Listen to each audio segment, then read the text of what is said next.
Alright everybody, welcome back to DIY Diecast. In this video, I'm going to show you how to raise your 1/64 scale diecast trucks, cars, or whatever you're wanting to raise. And I'm going to do it using this HO scale model train car. Bet you've never seen that done before, and you won't want to miss it. So stay tuned. I'm going to put you on pause, bring you over here to the workshop table, and show you exactly how this surgery is done. Alright everybody, in the last how to raise your or lift your diecast video, I built this out of the 69 Chevy C10 short bed step side art cars mainline from Hot Wheels, and I showed you how to lift any 1/64 scale diecast with this very simple lifting block and wheel spacer method. Works great for any different vehicle, and it certainly looks great on this one. Now I can think of a million different ways to lift die-cast cars, and I got a lot of tricks up my sleeve, being a collector and enthusiast of Hot Wheels and 1/64 scale cars. So today what I'm going to show you is just another trick and a step up in the level of quality from this here easier lift method and using a train car. Alright, here is the train car we will be using as a donor vehicle. And I've talked about this before in some of my other customization videos. You really, if you're going to get into customizing and doing some brand new groundbreaking stuff that nobody has seen before and produce some pretty wild looking vehicles, you really got to start thinking outside of the box.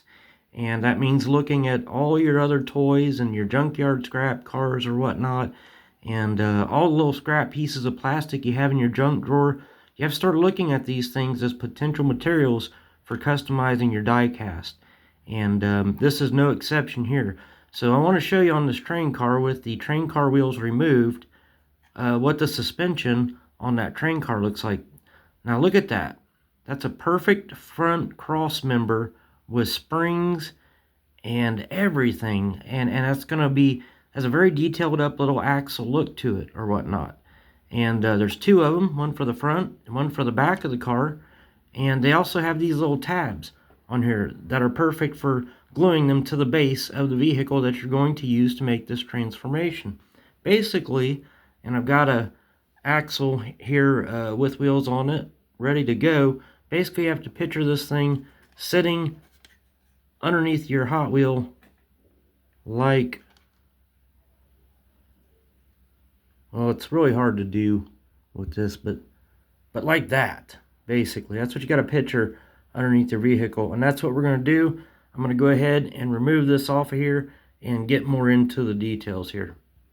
Alright, I've got my cutters here, and I'm just going to get underneath of this train car axle and cut it as close as I can to the pivoting point on the train car. And these cutters are junk, but I should be able to just pull this off. Right. And I'll get to the other side and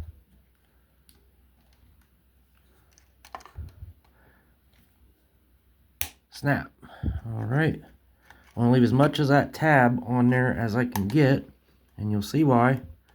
And now I'll remove the other side. Alright. Alright, and do not throw your train car away, because in the upcoming video sometime in the near future, I'm going to show you what you can do with these old things, and you ain't going to believe it. It's just going to blow your mind. So save your train car, that's for sure. Alright, now what you are left with when you cut these is this amazing looking cross member. And it has a nice flat tab for a good gluing surface area. The vehicle I've chosen to raise today is the El Camino SS.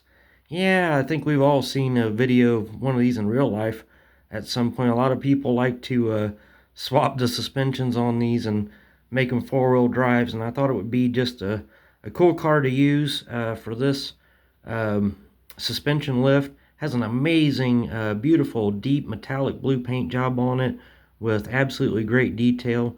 And Before I get started, one of the things that I want to do that'll make just the overall appearance of this vehicle better is, and you'll see I done got one done, but I blacked out the inside of the fender wells there.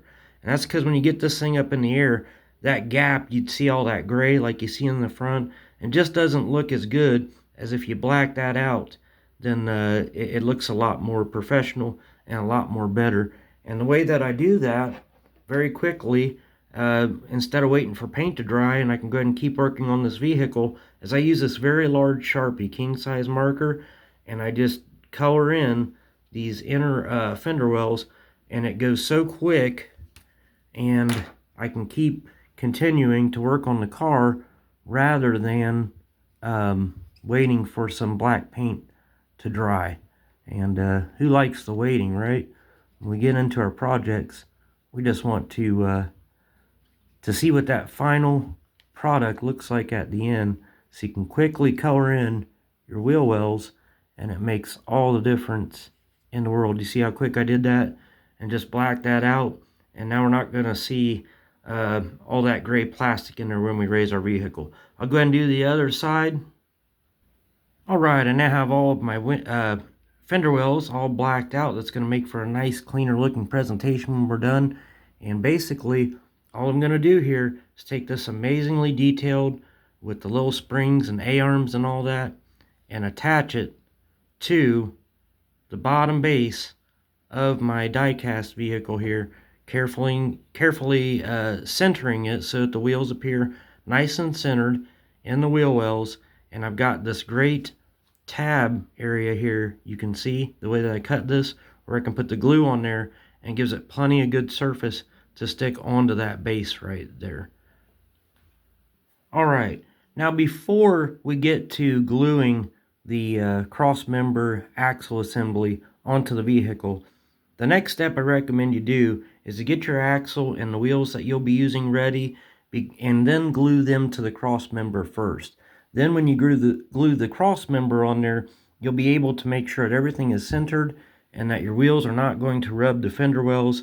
You got the right height and everything is mocked up perfectly. If you go gluing this on, it's going to be a little harder to tell without the wheels on there just how centered you are.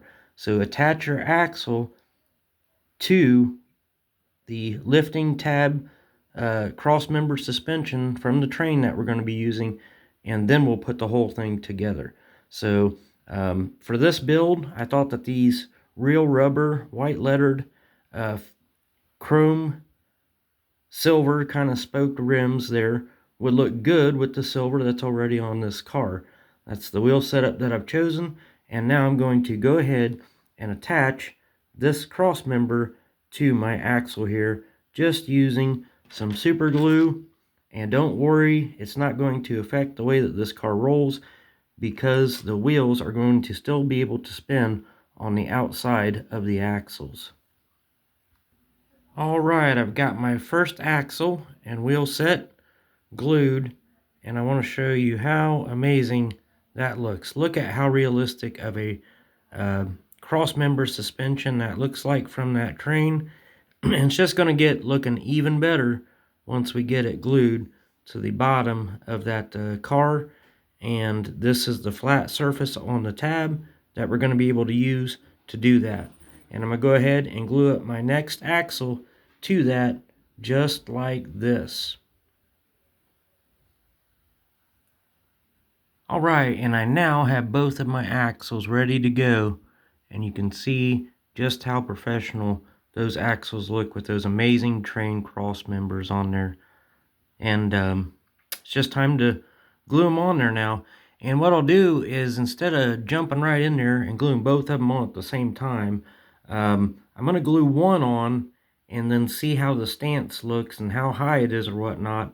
And then I'll put the next one on without gluing it and see if it matches the front. And that'll let me know if I need to grind anything off to adjust to make it a level suspension here. So I'll go ahead and I will glue the front axle on to the base of the car here. Alright, and on that flat tab side, I'm going to put a couple of drops of super glue here.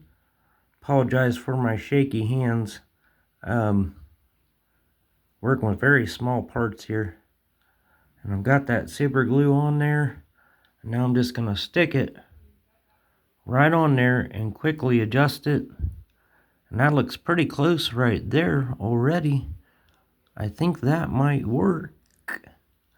I'll spin it around to the other side.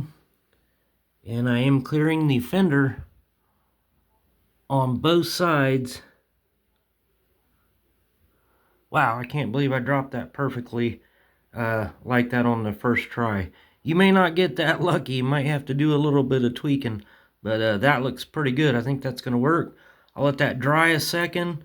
And then we'll mock the back one on there.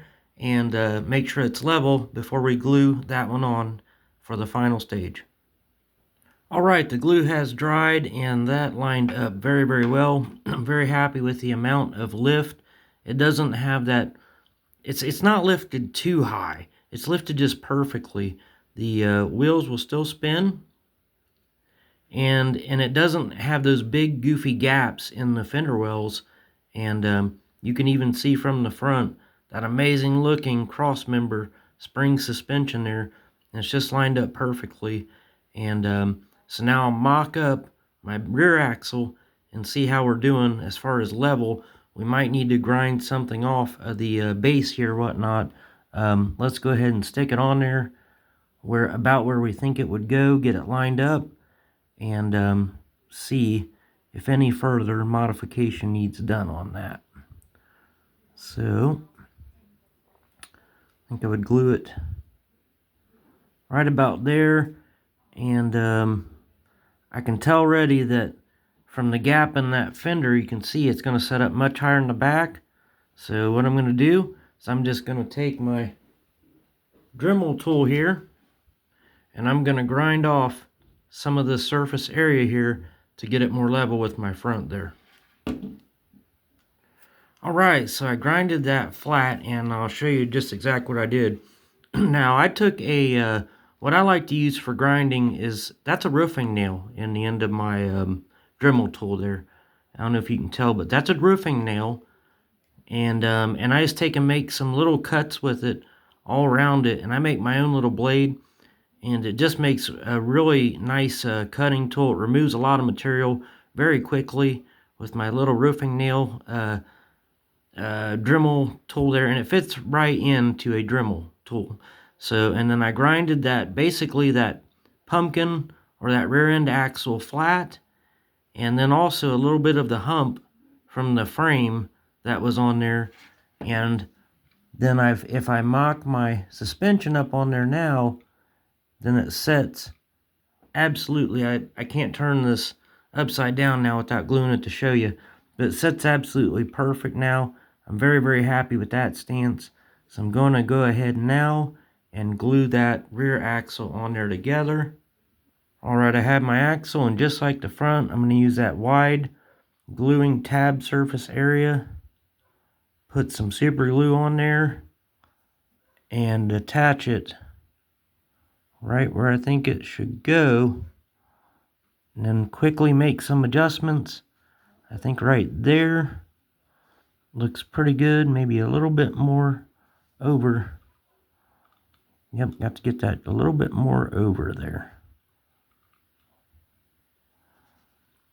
Okay, see how that looks. A little bit more tweaking.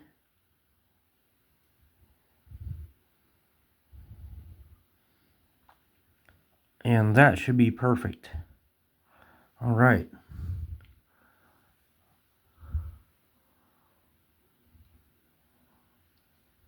Yep. Looking much better. All right, I'm going to let that dry just a few seconds. Then we'll flip it over and it will be reveal time. All right, and here is our finished product. Check that out. Is that mean or what? Got the Elco all raised up. We've got moving wheels. And I couldn't be much more happier with that. The gap is just about perfect in the front and the back. And this thing is, I'll get this rag out of the way and I'll show you, it's a really good roller. Not only should your die cast look good, but it should also function very good as well. Yes. Okay. So there it is. And again, if you got a car that you're very, very proud of and you just don't want to go gluing plastic blocks underneath it and you want it to look just as professional and as you can, look at how clean of a presentation that is and how realistic that looks. And they have the amazing looking little springs, and all thanks to our donor train car. So if you liked this video, I would hope that you would subscribe so that you don't miss and you can be notified when I drop the next video. I do all kinds of customizations from lifts to lowering, lowrider, fully hydraulic suspensions, unboxing videos, and many more. So until next time, I'll catch you later.